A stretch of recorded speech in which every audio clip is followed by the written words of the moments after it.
Hello and welcome back to Inquisitor Martyr. Last time we ran some more side missions, and this time we're doing a Void Crusade. We're doing the Crimson one because I've never done that. Going through, I'm trying to think what I've done. I've done Ivory. Don't think I've done Ebony yet. Maybe I have? I don't remember. I know I've run Ekru. I don't remember Amber. I remember Viridian. Don't remember if I did an Azure or a Zircon. I want to say I've done a Violet, but once again, I don't really remember. But I do remember not doing Crimson. Oh yeah, I can do that. Yeah, we're gonna run that. We'll see how it goes. First mission is this one. Since we can get away with adding difficulty,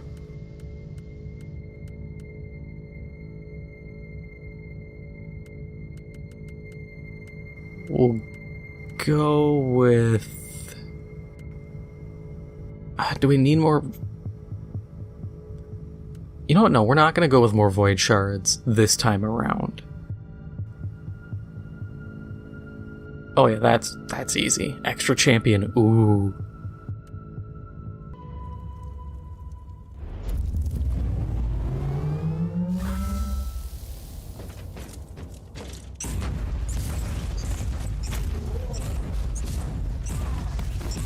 Our seasonal mission is currently just level 1. But there is a chance at some point through this I'm going to have to interrupt it, go run that, and then return just because I don't want that getting too powerful. And like 20 missions-ish, that's a lot of time for that to power up and get pretty scary.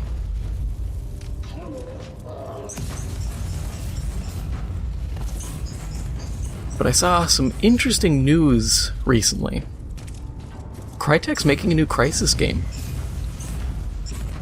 Color me shocked. I honestly thought Crysis, and well, Crytek, I thought Crysis was kind of dead, and Crytek was just kind of in a holding pattern thanks to Hunt Showdown. I figured they'd just be like, yeah, we're just gonna do this for however long, and once the money starts drying up, because the extraction shooter market kind of opening up really helped them. In the past, I'd say year or so, they really got a huge bump, because I remember when that game came out and people were like, yeah, it's a thing, but people didn't care. But now, I'm not gonna say it's super popular, but it's popping. It's got people.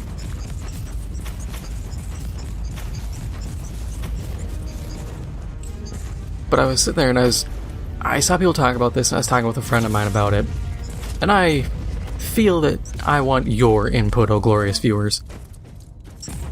So we all know Crysis games have always been a big tech benchmark. If you're old enough, you remember when Crysis 1 came out and how big that was, and people always making the jokes of being able to run Crysis. And if you needed like a NASA supercomputer, because back in the day, it may not look it now, but back in the day, that was pinnacle graphics. No one could hold a candle to that. That was top of the line. You needed big boy stuff. It was back when you would need Alienware, because Alienware wasn't just you paying for a brand name slapped on a normal Dell computer. Yes, if you didn't realize that, modern Alienware computers they're owned by Dell. You're paying for that little alien logo, and it's an obscene markup. You can get better computers for way cheaper. I remember seeing it was like their Area 51 or whatever brand. It's a newer model. You fire that thing up and the fan sounds like the whole damn thing's trying to take off. Makes you think it is a UFO trying to escape. But my whole thing, is this going to set a new benchmark for graphics? And is it really going to be as big as it used to be? And I'm not talking like, I'm trying to think how to word this. Will Crysis be as good? Because we don't know. Especially because the last couple games were not nearly as good as Crysis 1. And I will say again, I would sell my soul if we could get, like, Crysis Wars, if you ever played that, the multiplayer mode. If we could get that come back, that was so fun. Do a better loadout system, better attachment system, all that stuff. You could, once again, have a banger on your hands. Protective hex on the chest. I must defeat the summoned creature. Wow, 2-shot. But I'm just wondering, because we've seen graphics really start to plateau real hard. Yeah, the games still progressively look better, but we're at a point where it's not the leap from PS2 to PS3 or PS3 to PS4. Now we're at this point where graphical upgrades are arguably pretty minuscule. Now it's just like, oh, well, we can have more anti-aliasing, and oh, there's more reflections and real-time reflections. This isn't baked in. It's minor stuff that, unless you know what you're looking for, you don't pay attention to. And that's my big thing is, will this Crysis game really push any boundaries, or is it just gonna be Crysis 4? I really hope they do something about the story too, because I don't know what you do after 3. Earth's invaded by aliens, there's bad guys helping aliens. The story is gone way pear-shaped compared to Crysis 1, where they're like, yo, Korea, am I right? North Korea's the bad guy. And they have Crysis nanosuits too. Spooky. Thinking about that, man, we really wanted to avoid making China the enemy in games, so we just made North Korea seem way cooler than they are.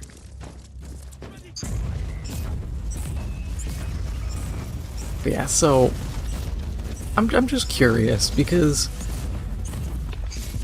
it would be cool to see a big rise in graphical quality and a new peak, but I also feel like those peaks, as cool as they are, have actually been more of a detriment to gaming and game dev than I think anybody's really willing to admit. Because every dev goes in and it's like, oh, we gotta compete with Crysis, we gotta make our games look fancier. Quick, focus more on the graphics. We need 4K textures, we need more of this and this.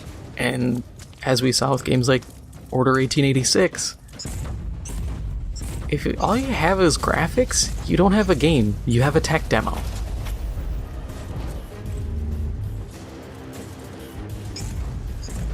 And admittedly, of all the trends you can chase, I'd rather have devs chase, hey, my game looks good, over, hey, Battle Royale, am I right, boys? Because God knows that's a very long played out shtick. I'm going to check that Telemo Porter, because I believe I have a thing here that says we're supposed to get a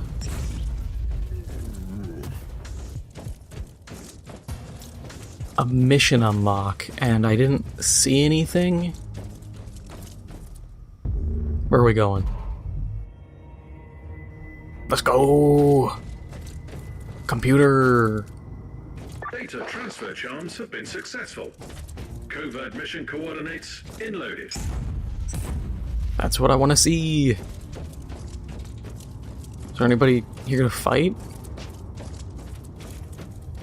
I'll take a chest, sure.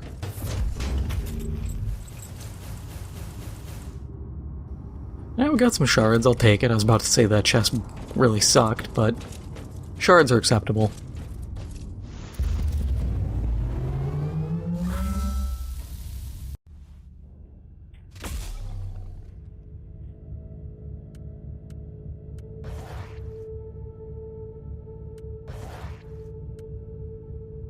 Okay, let's quick rifle through all that.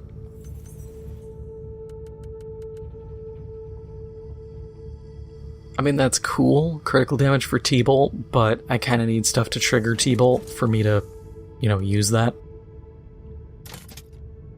Once again, if I had a full T-Bolt of Authority build going, sure, I could probably leverage that. But I don't. So that's a problem. Skill point. Back into debuffs we go.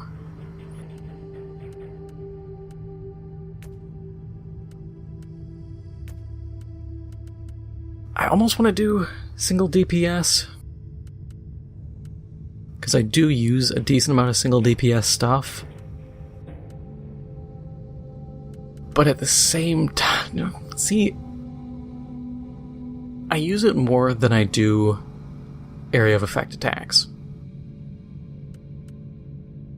I think I'll go critical hits, or finish off debuffs, maybe critical hits, probably do single DPS, physical attacks for whenever I pull out the bolter, and I think that's really it. Because the rest of these, like, I don't need movement, suppression's kind of a waste.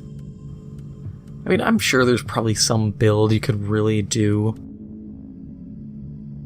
Like, that HP regen is nice, but in some of these later fights, these guys slap you once and your suppression is just gone. And it's not like you can really leverage that then. Okay, what does my handy-dandy map say for us? This one.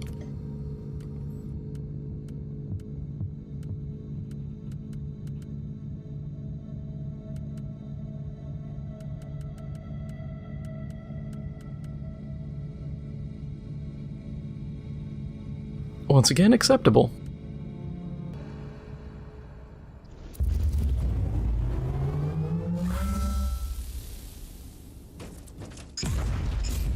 It's really sad that Crytek really couldn't get off the ground, though. I think the problem was I want to say they made Rise Son of Rome, and that game was more or less, once again, because it was a launch title, pretty much just a tech demo. And that really screwed them over. Because then, I know they had, like, they bought Time Splitters, and that ended up just being up in the air for a while, and they never did anything with it. And then they sold that, they had to shut down. They had a bunch of studios. They had Crytek Austin, Crytek, I think, Frankfurt. I just know they have one in Turkey now. But I hope they can kind of get off the ground again and get big.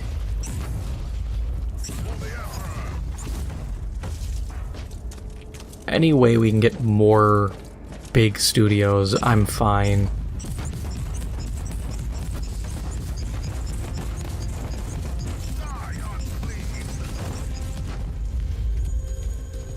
That was a lot of dudes.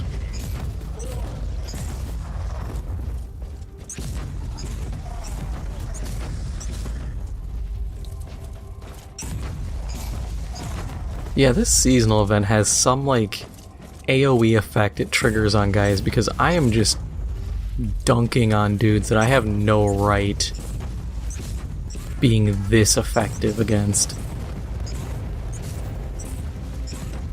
I mean, I can hit these guys for good damage, but some of these hits I'm even looking at like, am I sure that's how that's supposed to go? That felt a little too generous. But yeah, I hope for the best for Crytek. I'm not a Crytek fanboy.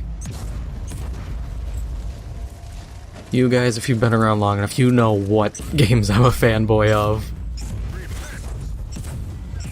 But I want to see the industry get big again. The curse there is a big industry is not always a healthy industry. As we've seen with, like, the streaming stuff going on. where like Netflix and all these companies, Disney with Disney Plus, HBO with Max, because God forbid they just kept HBO Max, had to just abbreviate it even further, or just have it HBO, because nobody knows what HBO is apparently. But Max, you know, a name, everybody will instantly identify that. But for a while, these companies essentially were doing, as I like to describe it as, an infinite money glitch.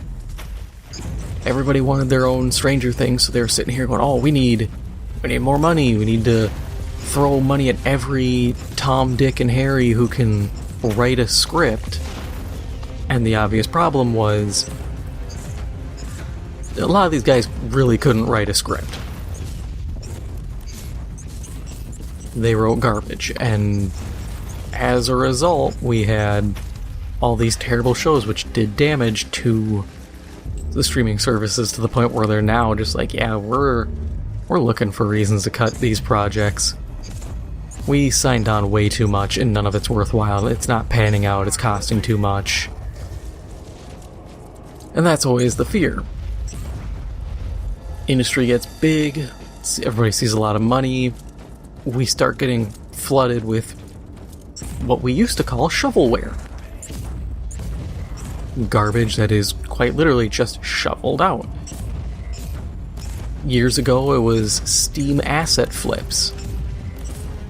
Guys getting asset packs from the Unity store, compiling them into the shell of a game. I was gonna say a game, but it's a shell. And then tossing it up for $5. Some would even do like $2 and try to tie in like the Steam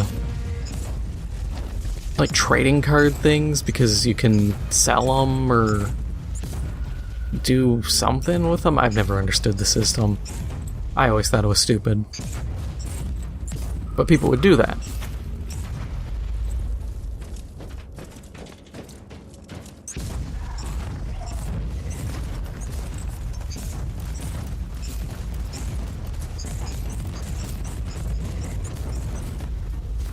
But so the industry, it needs to grow, but it needs to grow, I guess it would be steadily.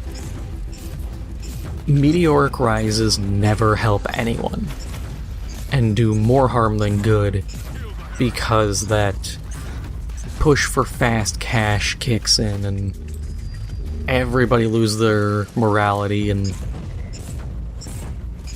on one hand, it'd be cool, you know, hey, bunch of jobs open up, but then in 1 to 5 years, a lot of those jobs disappear.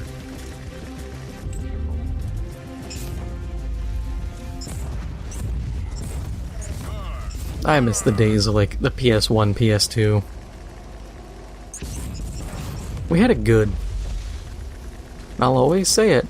We were in a position where we were making a ton of games, and they were able to be sustainable enough.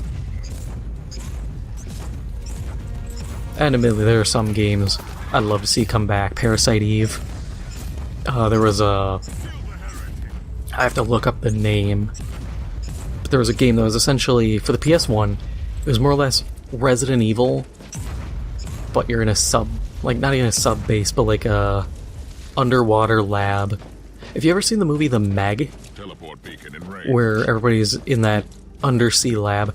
Imagine that, but then with, instead of zombies, like the Zeds from Killing Floor. Just these mutated creatures, and it was a cool idea. And I think you could do a lot with that idea. Like I always do, writing up design documents for an idea with that, because I think it'd be fun. But it's stuff like that, I think it's cool. I remember years and years ago I had a design idea that I wrote out for essentially Resident Evil, but on Mars.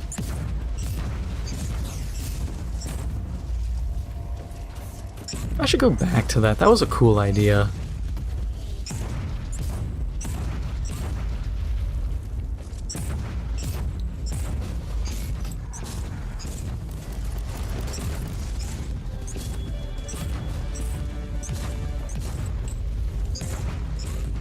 Yeah, and another thing with the industry expanding is,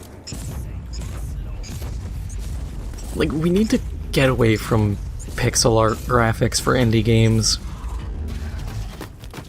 I get it, it's easy, but dear God, there's way too many, and way too many studios use it as a cop-out. Just be like, oh, well, we're just gonna do pixel art, doody-doody-doo. Let's see what happens now. And it's not even really a matter of trying to... It's not a matter of technical limitation, it's just like, oh yeah, we can just do some sprites, we don't have to really do animation. We can get around a bunch of stuff, just have hurt boxes appear and disappear. Blah blah blah. And it's a shame, because some ideas work with it, like Death Road to Canada, or the upcoming, God, what is it? It's a wrestling RPG, which is really cool. And it uses the likeness of a bunch of wrestlers, like Andre the Giant, Randy Savage, so Macho Man Randy Savage. On the promo art down towards the bottom, they have Coco Beware with his parrot. I didn't even recognize Coco Beware. My brother had asked him, I was like, dude, do you know who that is? And he looks, he's like, who the hell has a parrot? Literally 5 seconds after, he's like, oh, Coco Beware. I was like, wait, how did you instantly know? But that man he is an encyclopedia of wrestling. It is astounding.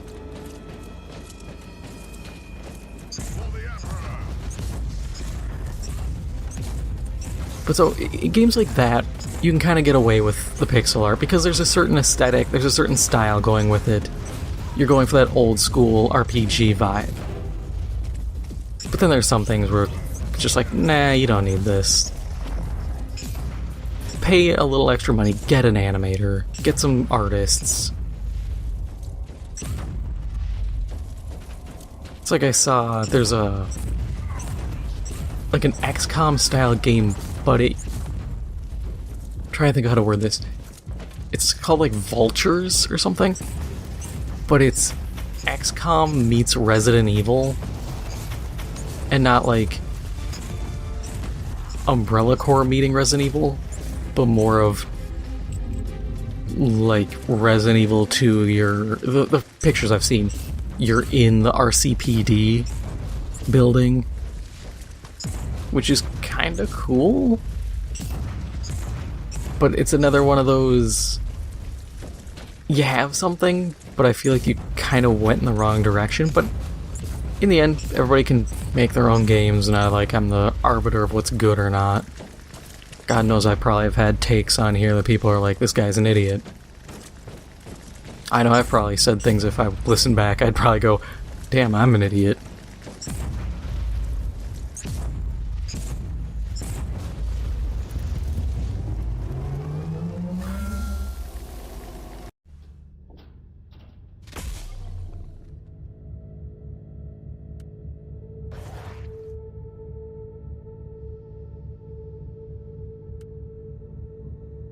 Okay, so what's this mission looking like, since we might as well look now?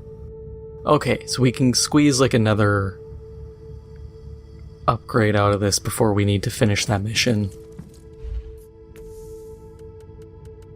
Ooh, Inferno Shard. Everything else, though, is pretty by the numbers here. Part of me almost wants that. Just because it's okay. It does give shock and poison on hit, which is pretty strong. Cooldown reduction on shoot and retreat I don't care about. Yeah, we'll use it.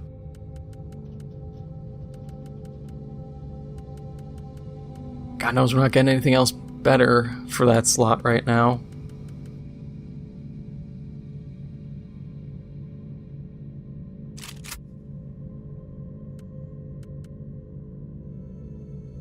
Range damage bonus, good.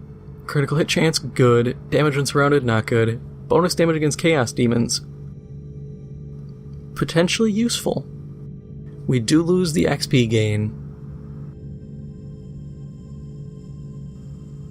We do lose the champion bonus, but a 6% range damage bonus against everything outweighs a 5.9% against only champions. And having more critical hit chances outdoes critical hit damage. So yeah, we'll go with it.